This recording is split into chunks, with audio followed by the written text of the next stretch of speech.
Hello and welcome to this look at segregation and gentrification, two important human geography topics that we like to talk about, especially when we examine urban geography. Segregation arises for a number of reasons, and we'll look at some of the legal and cultural reasons for segregation and some of the lasting ramifications, lasting effects of this idea, this process of separating subgroups of our population. And then we'll look at gentrification. We'll look at the social and economic and physical transformation of neighborhoods in our cities. Again, first up, we're going to look at segregation. And when we talk about segregation, we're talking about this separation of people. Now, this separation could be involuntary, which would be known as de jure, or it could be voluntary, which is known as de facto.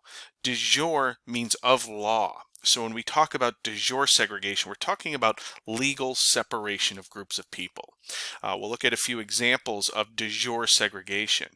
De facto, on the other hand, means of culture or of practice. What happens many times when we separate subgroups legally, so we put laws in place that say this group can't live here, this group can't hold these jobs, this group can't interact with that group. When we make these laws, we could see how cleanly we could separate groups. But when we abolish these laws, when we progress beyond goals of separating people, we see that the lasting impact is often de facto segregation. That is, groups of people have been principled or legally led to live lives apart from other groups. When they are allowed to rejoin, culture catches up slowly. So in the examples of South Africa, in the examples of Northern Ireland, Chinatown, and even Baltimore City, we see that de jure segregation leads to de facto segregation. We see that when our groups are separated, coming back together is very difficult and very long because these groups have led separate lives. One of the key ideas that we associate with de jure segregation is this idea of a ghetto, a residential area where groups are required to live. The term ghetto originated in Venice when Jewish populations were forced to live near a ghetto or near a foundry in that part of the city. Enclaves are what we refer to as areas of de facto segregation, areas of voluntary segregation. But as we'll see, it might not be as voluntary as you might think, because a lot of these enclaves have evolved from ghettos. A lot of these areas of voluntary segregation have simply evolved from areas of forced or legal segregation. The results of segregation, as we mentioned, de jure often leads to de facto, or legal often leads to cultural. How we recognize these results is what's through social distance. During the COVID-19 pandemic, we heard a lot about social distance, the separation of people. When we look at this in terms of a human geography concept, social distance looks at the likelihood of dissimilar groups interacting. So when we have groups that are racially, ethnically, linguistically, or based on religion, separated from one another, we look at how likely or unlikely these groups are to interact. And what we also come to understand, or what we also look to study, is whether these minority groups are accepted and assimilated into the majority culture. Now, earlier in the term, we looked at immigration, and we saw how different cultures would look to move into a country and assimilate, and how some groups, some immigrant groups, if they were culturally similar, they were able to assimilate more readily. They were a little more welcome. Whereas groups with different religions, languages, practices, skin colors were oftentimes more segregated and had a harder time assimilating into the larger group. So segregation increases social distance. So when our groups, for whatever reason, again, language, religion, race, ethnicity, occupation, socioeconomics, whenever our groups are separated, they are less likely to interact. So segregation increases social distance, increases the decreases the likelihood that groups will interact. The chart on your screen looks at what's called the index of dissimilarity. And you'll notice a few trends here with the index of dissimilarity. You'll see how African Americans have become less segregated over the last 30 or 40 years. The index of dissimilarity looks at the percentage of a group that would need to relocate in order to give a population that is reflective of the larger population. So if we have 15 or 20% Hispanics nationwide, we look at the amount of Hispanics that would need to relocate out of enclaves into the broader community in order to reflect the population as a whole.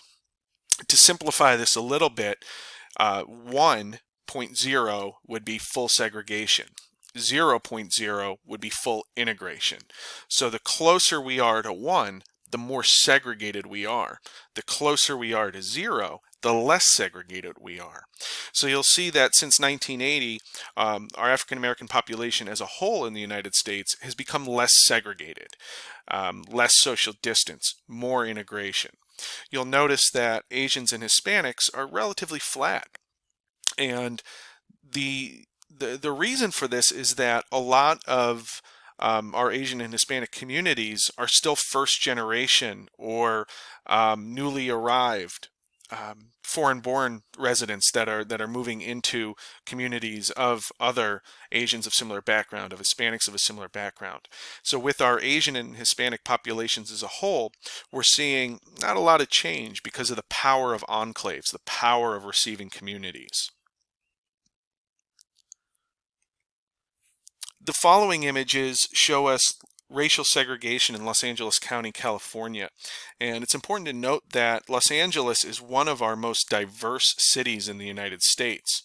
What's concerning is that as Los Angeles becomes increasingly diverse with people of different backgrounds, different races, different ethnicities, different religions, despite the increase in diversity, we're actually seeing an increase in social distance. So we're seeing that as these groups continue to populate Los Angeles County, they're living with people that are like them. They're living with people of a similar race, of a similar religion, of a similar background, immigration status. The first map we look at are white populations, and we could see how they're scattered around Los Angeles County, except for downtown in south central Los Angeles. You can see down by the beach communities, up towards the mountains, into East LA, we see these white populations concentrate. But downtown in South Central, we don't see it. If we skip ahead to our African American communities, we see that our African American communities basically populate the areas where the white population doesn't. And if we go back and forth and we toggle between the two, we could see that dichotomy.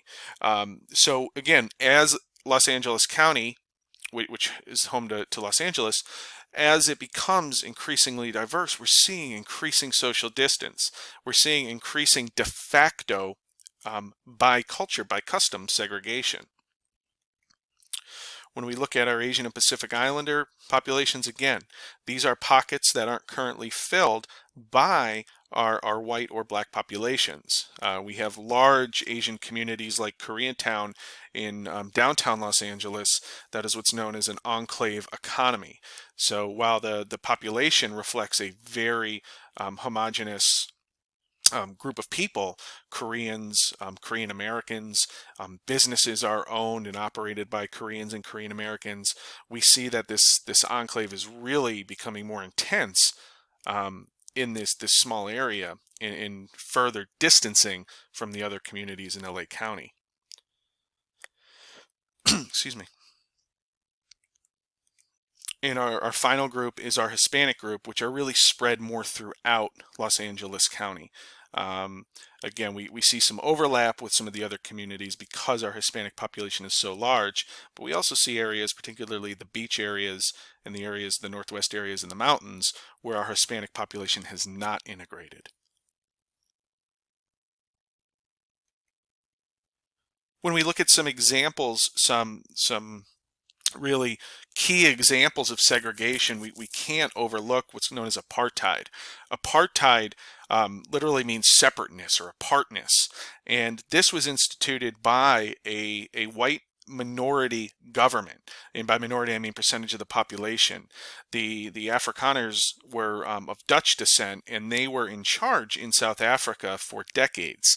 So beginning in 1948, they started to put rules in place that separated the population by skin color. And the Afrikaners needed to be creative, and not in a positive way, but creative in how they went about segregating this country. Because they were such a small part of the population, we generally don't see a small part of the population creating de jure segregation. But in their case, they were able to separate people into different groups. They separated people into white, into black, into colored, which would have been mixed race or multiple races as we'd identify it today. Looking at groups as Asians. So by separating up the majority population into smaller categories, the white minority was able to create this de jure segregation. And with this de jure segregation, we saw the growth of what are called townships. Townships were areas where the black and colored populations lived. And these areas, as you can see on the screen, were very poor areas, areas that did not receive the benefit of social services and investment. On the slides here, you could see that land allocation, which oftentimes represents wealth, affluence, and upward mobility. Land allocation was extremely limited for our black population. And look at the numbers here. Our black population was over 3 times the size of our white population, but only had a fraction of the land. National share of income. Again, the majority group had a smaller percentage of income. What's really concerning is down here when we look at infant mortality. 40%. 40% of babies born would pass away within their first year. Again, this reflects hospital care, medical care, education, nutrition, whereas the white population had an infant mortality rate under 3. So we could see how it's really a case that magnifies the differences of segregation. And sorry, my cut off there for a second. But when we look at the population here, we see again a disproportionate share of income, share of wealth, lower infant mortality rate for our white population, highlighting that idea that there is no such thing as separate but equal. We have separate and unequal. So anytime we have examples of segregation, particularly legal segregation or stark defining segregation, we see that one group will always come up on the short end. One group will always benefit at the expense of another.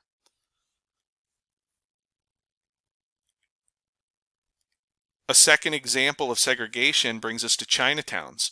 We looked at Chinatowns earlier this semester when we talked about immigration.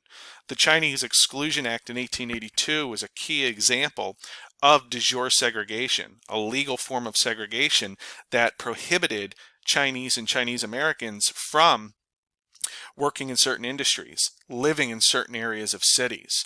This extremely restrictive law penned up Chinese immigrants and Chinese Americans into small parts of cities. This de jure segregation led to these highly isolated sections of cities where cultures grew very distant from the surrounding majority cultures. And we see the persistence of de jure segregation in places like Chinatown in Manhattan today, where de facto segregation persists.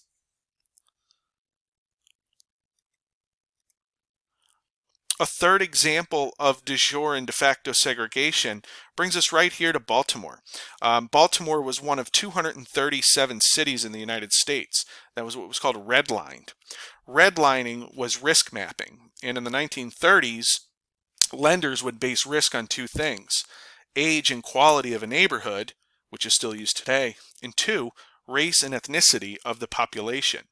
These areas in red often coincided with older areas in need of investment, but they also coincided with areas of minority populations. So redlining eliminated investment into these areas. These areas were deemed too high risk.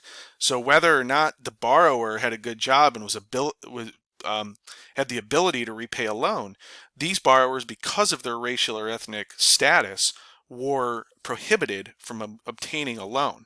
And we'll pick up on redlining in the start of part 2.